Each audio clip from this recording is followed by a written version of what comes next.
सूत्रधार में आज सबसे पहले देखिए ओबीसी आरक्षण और 87-13% फार्मूले को लेकर 10 सूत्र की पड़ताल।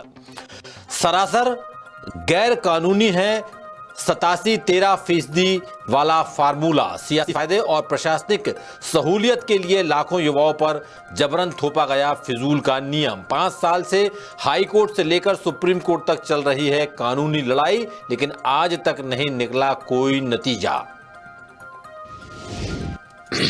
और देखिए मध्य प्रदेश में लंबे समय से अटकी पड़ी शिक्षकों की भर्ती, टूट गया उम्मीदवारों के सब्र का बांध। महिला वेटिंग शिक्षक ने रोते हुए सरकार को दी मुंडन कराने की चेतावनी। कांग्रेस बोली यही है बीजेपी सरकार का महिला सशक्तिकरण का मॉडल। ज्वाइनिंग की मांग को लेकर लगातार मोर्चा खोले हुए हैं शिक्षक उम्मीदवार। और देखेंगे छत्तीसगढ़ नर्सिंग काउंसिल के बाद अब फार्मेसी काउंसिल में विवादों का शुरुआत हुई है। रजिस्ट्रार पर लगे भ्रष्टाचार के गंभीर आरोप।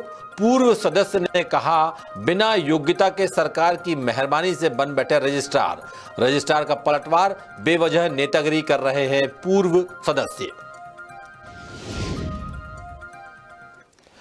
नमस्कार, सूत्रधार में आपका स्वागत है। मैं हूं आनंद।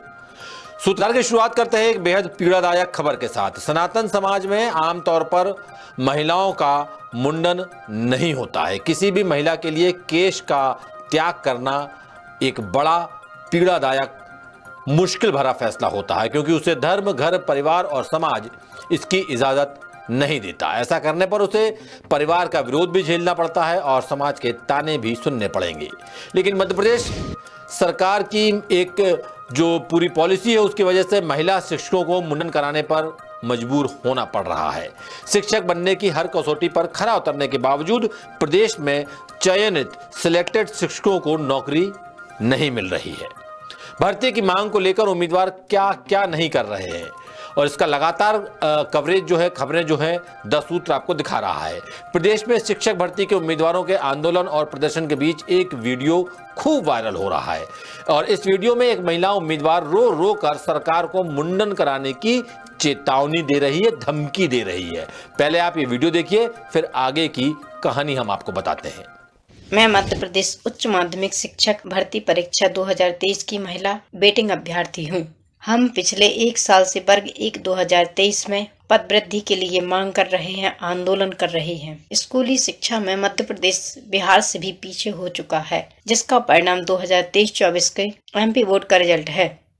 स्कूल में शिक्षक नहीं है, जिसके लिए आंदोलन स्वयं छात्र कर रहे हैं। सरकार और डीपीआई दोनों को यह पता है कि स्कूलों में शिक्षक नहीं है, लेकिन सरकार को इस बदहाल शिक्षा व्यवस्था से कोई फर्क नहीं पड़ रहा है। हम लोग भोपाल में कई आंदोलन कर चुके हैं, लेकिन मुख्यमंत्री जी एवं शिक्षा मंत्री जी के पास हम लोगों से मिलने के लिए, हमारी पीड़ा सुनने के लिए 5 मिनट का भी टाइम नहीं है, और यह हमारा अंतिम प्रयास है। सरकार ने हमें इतना मजबूर कर दिया है, हमारे पास कोई रास्ता नहीं बचा है। इसलिए हम सभी महिला वेटिंग अभ्यर्थी मिलकर राजधानी भोपाल में केस त्याग करेंगे, केस त्याग करेंगे, केस त्याग करेंगे।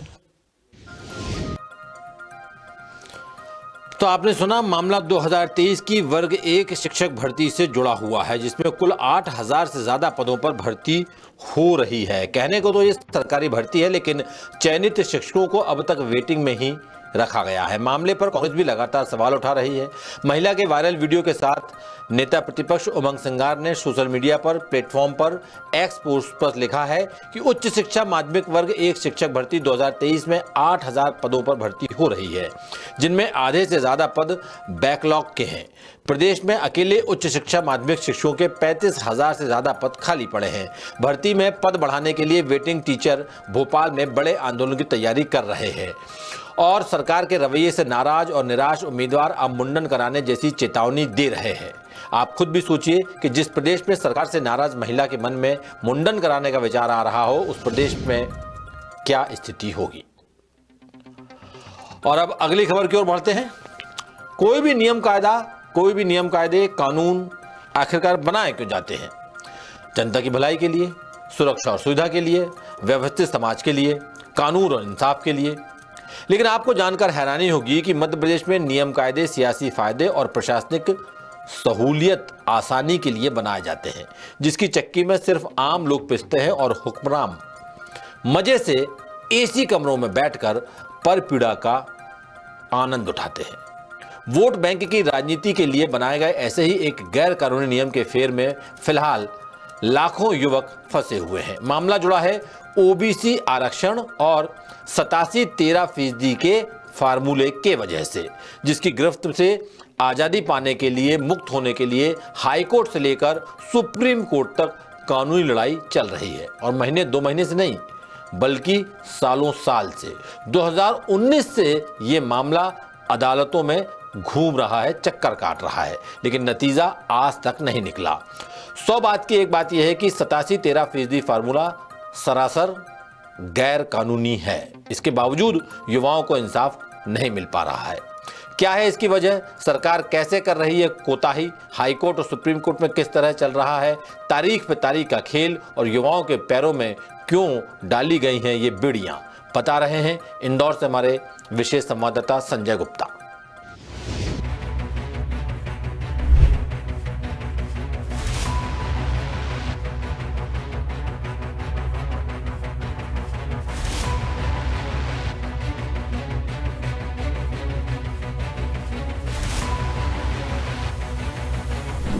मध्य प्रदेश के लाखों युवाओं के भविष्य से जुड़े ओबीसी आरक्षण को लेकर हाईकोर्ट से सुप्रीम कोर्ट तक कानूनी लड़ाई चल रही है और ये लड़ाई अब इतनी लंबी हो चली है कि वर्तमान में हजारों पदों पर भर्तियां और लाखों युवाओं की नौकरी भंवर में अटकी हुई है।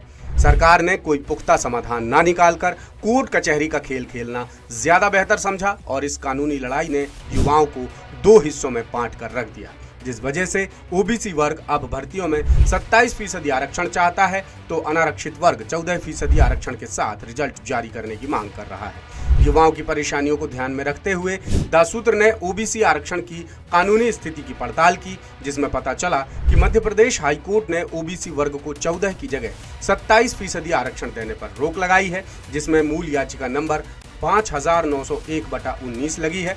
साथ ही बाकी याचिकाएं भी शामिल हैं।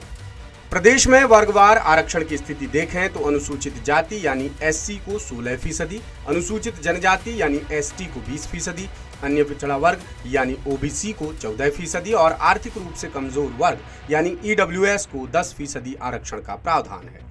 इस तरह एससी 16%, एसटी 20%, ओबीसी 14% और ईडब्ल्यूएस 10% मिलाकर कुल आरक्षण 60% हो गया। और अगर ओबीसी आरक्षण 27% हो जाता है तो कुल आरक्षण का आंकड़ा 73% हो जाएगा। जबकि सुप्रीम कोर्ट आदेश दे चुका है कि सरकारी नौकरियों में कुल 50% से ज्यादा आरक्षण किसी भी सूरत में नहीं दिया जा सकता। और सुप्रीम कोर्ट में आरक्षण को लेकर जो याचिकाएं लगी हैं उनमें भी इसी बात को चैलेंज किया गया है कि प्रदेश में 27% ओबीसी आरक्षण कैसे दिया जा सकता है। मामले में फिलहाल सुप्रीम कोर्ट से सरकार को कई नोटिस जारी हो चुके हैं, लेकिन सुनवाई अभी तक शुरू नहीं हो पाई है। जिसका आगामी भर्तियों से कोई लेना देना नहीं, फिर भी महाधिवक्ता महोदय द्वारा गलत अभिमत देके समस्त विभागों में 87-13 का फार्मूला लागू करा दिया गया है, जबकि विधानसभा द्वारा बनाए गए किसी कानून पर स्थगन नहीं है। जबकि विधानसभा द्वारा बनाए गए किसी कानून पर स्थगन नहीं है। अब सवाल उठता है कि जब सुप्रीम कोर्ट के आदेश के मुताबिक 50% से ज्यादा आरक्षण नहीं दिया जा सकता तो फिर मध्य प्रदेश सरकार 100% रिजल्ट जारी क्यों नहीं करती? क्या इस पर भी किसी तरह की कानूनी रोक लगी है? यानी जाहिर तौर पर 100% रिजल्ट देने को लेकर किसी भी कोर्ट ने कोई रोक नहीं लगाई है और 14% ओबीसी आरक्षण के साथ ही 100% रिजल्ट जारी किया जा सकता है।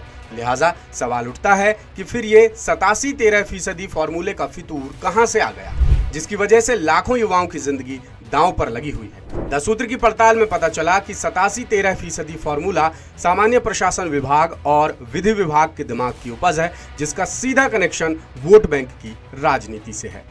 कांग्रेस की कमलनाथ सरकार ने ओबीसी वोटर्स को लुभाने के लिए 27% आरक्षण देने की घोषणा की थी। इसके बाद ज्योतिरादित्य सिंधिया समेत 28 विधायकों ने कांग्रेस छोड़ दी, जिससे पूरा मामला बिगड़ गया और कमलनाथ की सरकार सत्ता से बाहर हो गई। शिवराज सिंह चौहान के नेतृत्व में मध्य प्रदेश में बीजेपी की सरकार ने फिर से सत्ता संभाल ली। इसके बाद हाईकोर्ट ने 27% ओबीसी आरक्षण पर अंतरिम रोक लगा दी, जिससे तमाम रिजल्ट रुकते चले गए। लेकिन बीजेपी सरकार भी ओबीसी वर्ग को नाराज नहीं करना चाहती थी, क्योंकि 2023 में फिर विधानसभा चुनाव की घड़ी आने वाली थी। ऐसे में 87-13% फॉर्मूला ईजाद कर सरकार ने अनारक्षित और ओबीसी दोनों ही वर्गों को लॉलीपॉप थमा दिया।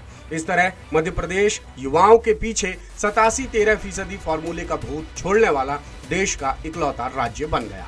और सरकार ने जिस तरह ये खेल खेला, उससे कानून के बड़े बड़े जानकार भी चकरा गए।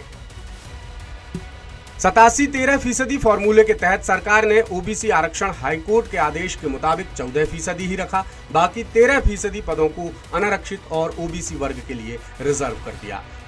मामला हाईकोर्ट पहुंचा तो सरकार ने तर्क दिया कि जब कोर्ट से मामले की अंतिम स्थिति साफ होगी, तभी 13% रिजर्व पदों को अनारक्षित या ओबीसी वर्ग को दिया जाएगा।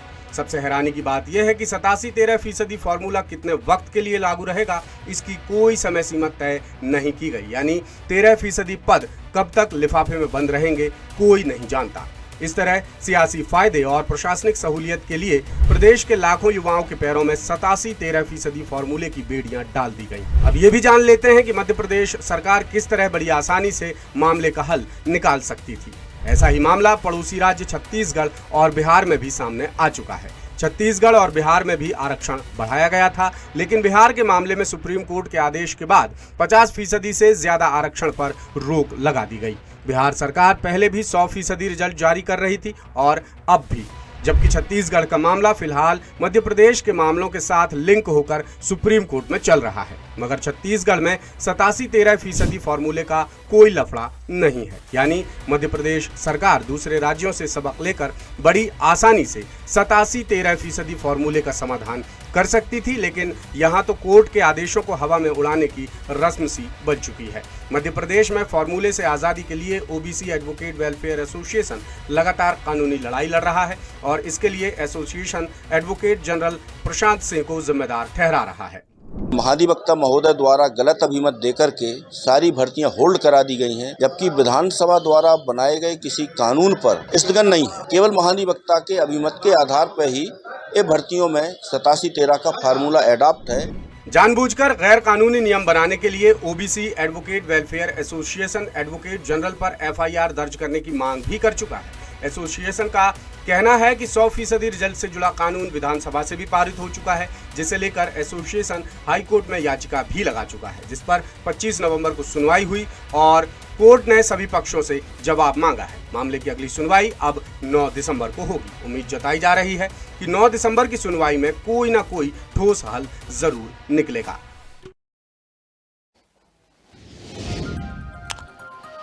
यानी 87-13 का जो फार्मूला है वो सरासर गैर कानूनी है और जिसे तत्काल खत्म कर युवाओं को राहत दी जानी चाहिए। पीड़ितों का कहना है कि मध्य प्रदेश में ओबीसी आरक्षण का केस 2019 से चल रहा है। इस पेच के कारण बीते 5 साल में हजारों युवाओं का सरकारी नौकरी का सपना चूर चूर हो चुका है और फिलहाल 1 लाख से ज्यादा युवा इसकी चपेट में है।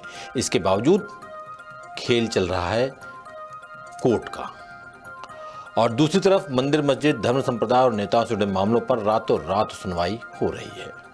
खैर, और अब खबर ले लेते हैं छत्तीसगढ़ से। छत्तीसगढ़ की नर्सिंग काउंसिल के बाद अब फार्मेसी काउंसिल विवादों में आ गई है। फार्मेसी काउंसिल के रजिस्ट्रार पर गंभीर सवाल उठ रहे हैं कि क्या रजिस्ट्रार पर सरकार की मेहरबानी है, और सवाल किसी बाहरी व्यक्ति ने नहीं बल्कि खुद काउंसिल के पूर्व सदस्य ने उठाया है। पूर्व सदस्य ने आरोप लगाया है कि फार्मेसी काउंसिल में जमकर भ्रष्टाचार हो रहा है, जबकि रजिस्ट्रार का कहना है कि मेंबर बेवजह नेतागिरी कर रहे हैं क्योंकि वो राजनीतिक पार्टी से ताल्लुक रखते हैं।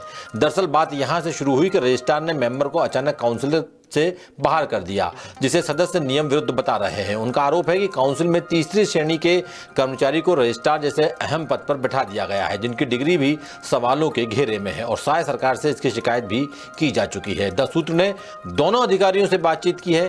क्या है पूरा मामला, देखिए रायपुर से हमारे ब्यूरो चीफ अरुण तिवारी की ये खास रिपोर्ट। स्वास्थ्य विभाग पर आम लोगों की सेहत की बड़ी जिम्मेदारी होती है, लेकिन फिलहाल छत्तीसगढ़ का स्वास्थ्य विभाग खुद गंभीर बीमारियों से जूझ रहा है। विभाग के एक के बाद एक कई कारनामे सामने आ रहे हैं।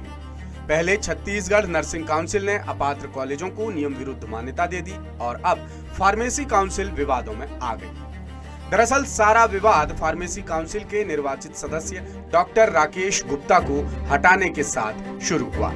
उनका कहना है कि काउंसिल के रजिस्ट्रार डॉक्टर अश्विनी गुर्देकर ने नियम के खिलाफ जाकर उन्हें हटा दिया है, जबकि निर्वाचित सदस्य को हटाने का अधिकार काउंसिल सभा के पास होता है।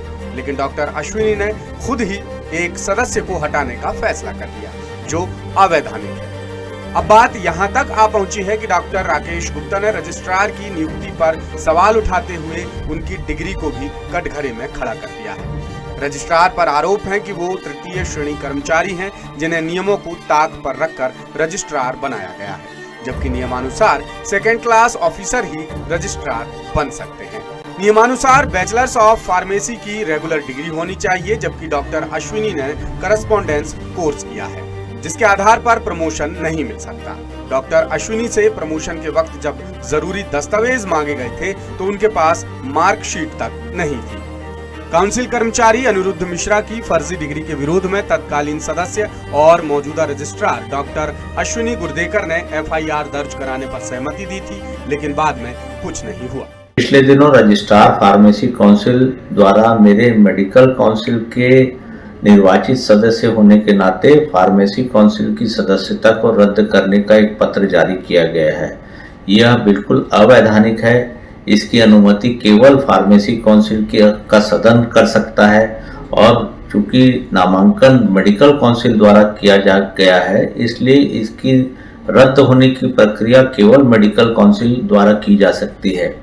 चूंकि रजिस्ट्रार फार्मेसी काउंसिल के भ्रष्टाचार की बहुत सारी शिकायतें मेरे सहित अन्य सदस्यों द्वारा स्वास्थ्य मंत्री जी और राज्य शासक को की गई हैं, इसकी जांच लंबित है। इसलिए यह उचित नहीं है कि रजिस्ट्रार द्वारा बुलाई गई किसी भी मीटिंग में मैं उपस्थित हूं।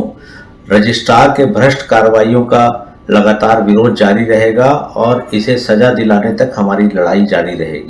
बात सिर्फ आरोप प्रत्यारोप तक सीमित नहीं है। रजिस्ट्रार के खिलाफ बाकायदा स्वास्थ्य मंत्री और स्वास्थ्य सचिव से भी शिकायत की जा चुकी है।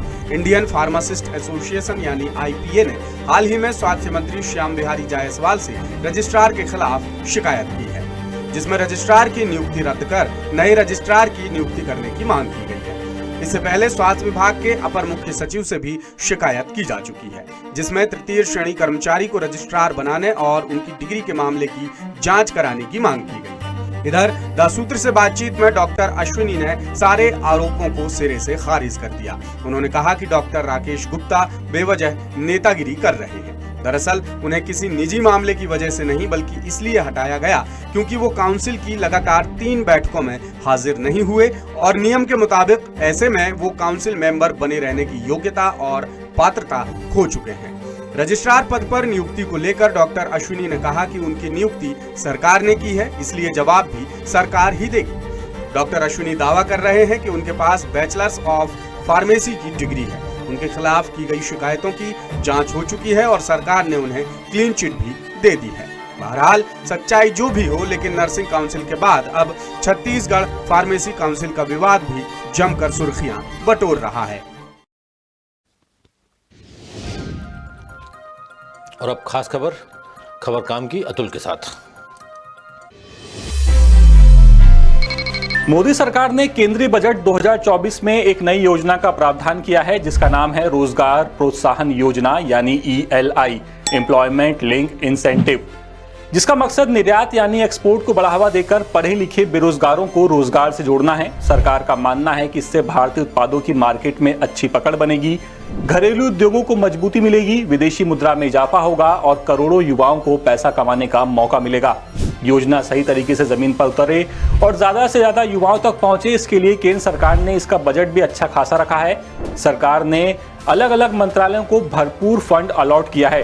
कॉर्पोरेट मामलों के मंत्रालय को 2000 करोड़ रुपए दिए गए हैं ताकि करीब 500 कंपनियों में बेरोजगार युवाओं को इंटर्नशिप का मौका दिया जा सके। इसी तरह श्रम मंत्रालय को 10,000 करोड़ रुपए जारी किए गए हैं। सबसे बड़ी खासियत ये स्कीम 3 अलग अलग योजनाओं का एक समूह है। पहली योजना में सरकार नौकरी शुरू करने वाले कर्मचारियों को वेतन का एक हिस्सा देगी। दूसरी योजना का मकसद मैन्युफैक्चरिंग सेक्टर में रोजगार के नए मौके पैदा करना और तीसरी योजना के जरिए एम्प्लॉयर्स को आर्थिक मदद मुहैया कराई जाएगी। थोड़ा विस्तार से बात करें तो पहली योजना का नाम है सैलरी सब्सिडी, जिसमें करीब 1 करोड़ कर्मचारियों को फायदा पहुंचाने का लक्ष्य रखा गया है। वेतन सब्सिडी योजना अगले 2 साल तक जारी रहेगी, जिसमें उन नए कर्मचारियों को 3 किश्तों में 15,000 रुपए मिलेंगे, जिनकी मंथली सैलरी 1 लाख रुपए तक रही है। दूसरी किस्त पाने वालों के लिए उम्मीदवारों को ऑनलाइन फाइनेंशियली लिटरेसी कोर्स करना पड़ेगा। अगर नौकरी 12 महीने से पहले ही छूट जाती है तो कंपनी उम्मीदवार को सब्सिडी वापस करेगी। दूसरी योजना है मैन्युफैक्चरिंग सेक्टर में रोजगार, जिसका मकसद मैन्युफैक्चरिंग सेक्टर से जुड़े एम्प्लॉयर्स को प्रमोट करना है। योजना का फायदा उठाने के लिए एम्प्लॉयर्स का EPFO में कम से कम 3 साल का ट्रैक रिकॉर्ड होना जरूरी है। साथ ही कम से कम 50 गैर EPFO कर्मचारियों या पिछले साल के EPFO कर्मचारियों की संख्या के 25% को नौकरी पर रखना होगा। योजना के तहत 4 साल तक सब्सिडी का भुगतान एम्प्लॉय और एम्प्लॉयर के बीच बराबर हिस्सों में बांटा जाएगा। सब्सिडी की गणना वेतन के आधार पर होगी। तीसरी योजना है एम्प्लॉयर्स को सपोर्ट करना। ये योजना खास तौर पर उन एम्प्लॉयर्स के लिए है जहां कर्मचारियों की संख्या बढ़ती रहती है। इसके तहत एम्प्लॉयर्स को EPFO एम्प्लॉयर्स कंट्रीब्यूशन पर अगले 2 साल तक हर महीने 3,000 रुपए तक का रीएम्बर्समेंट मिलेगा। हालांकि इसके लिए कुछ शर्तें भी हैं, जैसे जिन एम्प्लॉयर्स के पास 50 से कम कर्मचारी हैं उन्हें कम से कम 2 नए कर्मचारियों को नौकरी पर रखना होगा, और जिनके पास 50 या उससे ज्यादा कर्मचारी हैं उन्हें कम से कम 5 नए कर्मचारियों को नौकरी पर रखना होगा। अगर कोई कंपनी 1000 से ज्यादा नौकरियां पैदा करती है तो रीएम्बर्समेंट तिमाही के आधार पर दिया जाएगा। इसमें से जो एम्प्लॉयर दूसरी योजना यानी मैन्युफैक्चरिंग सेक्टर में रोजगार का फायदा ले रहे हैं वो इसका फायदा नहीं उठा पाएंगे। हालांकि जो पहली योजना यानी सैलरी सब्सिडी का फायदा ले रहे हैं वो अतिरिक्त फायदे के रूप में इसका फायदा उठा सकते हैं। तो अब देखना यही है कि केंद्र सरकार की इस योजना से क्या रोजगार को बढ़ावा मिलता है या नहीं। और अब आप देखिए देश और प्रदेश की बाकी खबरें। मुझे दीजिए इजाजत। आप सूत्रधार देखते रहिए, हमारी खबरें पढ़ते रहिए। हमारी वेबसाइट www.thesutra इस पर विजिट कीजिए और देखिए हमारी खास खबरें। मैं आपसे मिलूंगा कल रात को ठीक 8:30 बजे। तब तक के लिए नमस्कार, शुभ रात्रि। संसद के शीतकालीन सत्र का आज दूसरा दिन है। लोकसभा में सुबह 11 बजे की कार्रवाई शुरू होते ही विपक्ष ने अडानी मुद्दे पर हंगामा किया। 12 बजे दोबारा कार्रवाई शुरू हुई तो फिर हंगामा हुआ। विपक्ष ने यूपी के संभल में हिंसा का मुद्दा भी उठाया, जिसके बाद लोकसभा और राज्यसभा दोनों को 28 नवंबर तक के लिए स्थगित कर दिया गया। राहुल गांधी ने संसद के बाहर कहा कि अडानी पर अमेरिका ने 2000 करोड़ की रिश्वत देने का आरोप लगाया। उन्हें जेल में होना चाहिए, मोदी सरकार उन्हें बचा रही है। बंगाल की खाड़ी से उठा फेंगल तूफान आज चक्रवात में बदल जाएगा। अगले 2 दिन ये तमिलनाडु की तरफ बढ़ेगा। भारतीय मौसम विभाग के मुताबिक इस दौरान 75 से 80 किलोमीटर प्रति घंटे की रफ्तार से हवाएं चलेंगी। चेन्नई, चेंगलपेट, कांचीपुरम, तिरुवल्लुर, कुडालोर, नागापट्टिनम में लगातार बारिश जारी है। इन 6 जिलों में स्कूल कॉलेज बंद कर दिए गए हैं। चेन्नई में मंगलवार को 7 फ्लाइट्स लेट हो गई। तूफान के असर को लेकर तमिलनाडु के CM MK स्टालिन ने हाई लेवल मीटिंग की। NDRF की 7 टीमों को तिरुवरूर, मय्यालादुरई, नागापट्टिनम और कुडालोर जिले में तैनात किया गया है।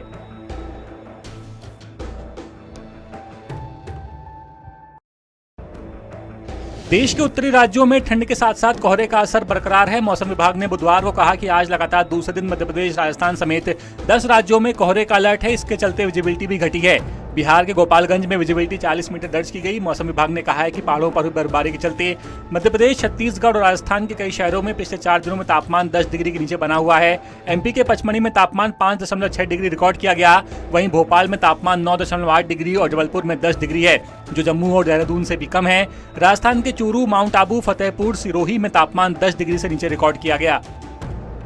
महाराष्ट्र का अगला CM बीजेपी का हो सकता है। बुधवार को ठाणे में कार्यवाहक CM एकनाथ शिंदे ने प्रेस कॉन्फ्रेंस में कहा कि बीजेपी का CM हमें मंजूर है, मुझे पद की लालसा नहीं है। जब मैं मुख्यमंत्री था तब मोदी मेरे साथ खड़े रहे, अब वो जो फैसला लेंगे वो स्वीकार होगा। शिंदे ने कहा कि मैंने 26 नवंबर को मोदी जी को फोन किया था। हमारे बीच कोई मतभेद नहीं है, मन में कोई अड़चन न लाएं। हम सब NDA का हिस्सा है। बीजेपी की बैठक में जो फैसला लिया जाएगा हमें मंजूर होगा। कोई स्पीड ब्रेकर नहीं है। हम सरकार बनाने में अड़चन नहीं बनेंगे।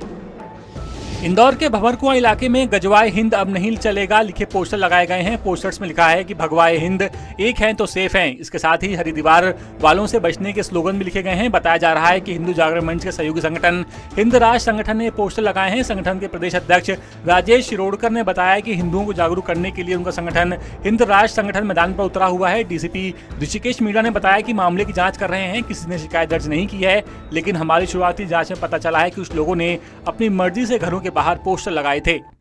लेटेस्ट, इन्वेस्टिगेटिव और इन डेप्थ खबरें देखने के लिए ज्वाइन कीजिए द सूत्र का व्हाट्सएप चैनल, सब्सक्राइब कीजिए यूट्यूब चैनल, लाइक कीजिए फेसबुक पेज और पढ़ते रहिए वेबसाइट www.dasudr.com।